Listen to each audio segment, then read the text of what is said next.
وجود مې لوی افغانستان دی د مثال په توګه، زړه پکې پروت ملت افغان دی د مثال په توګه.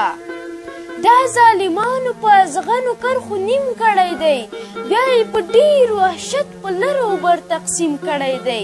چې د دې نیم زړه یو کېدو ته څه اقدام ونه کړو، موږ ته معلومه ده چې ژوند به په ارام ونه کړو.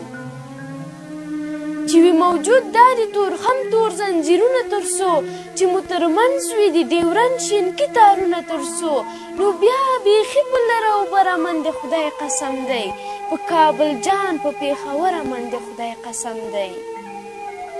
تاسې حساب وکړئ چې څومره ځورېدلي یو موږ، د دې بېلتون د لاسه څومره دردېدلي یو موږ. موږ سکه ورونه یو دښمن سره ویشلي یو موږ، بیا یې په 100 قسمه نومونه غولولي یو موږ. د پښتونخوا چې څوک جنت هورو غلمان ته لیږي، بیا یې ټوپک په لاس لوی کور افغانستان ته لیږي. موږ که سوځېږو که ژوبلیږو خو د دوی د لاسه، په لر او بر کې وژل کېږو خو د دوی د لاسه. دا چې د هره ګړنګ لویږو خو د دوی د لاسه، دا چې په وینو کې لغړېږو خو د دوی د لاسه. منځ کې بېلتون دی، ورور د ورور له حاله نه خبرېږي، پلار یې د زوی مور یې د لور له حاله نه خبرېږي.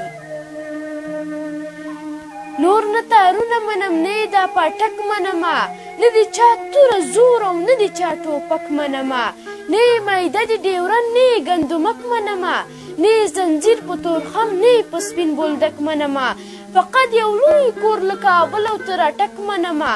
دا خو په زور چا شو کولی له خپل ځان یمه زه، کنې که دلته یم که هلته یو افغان یمه زه.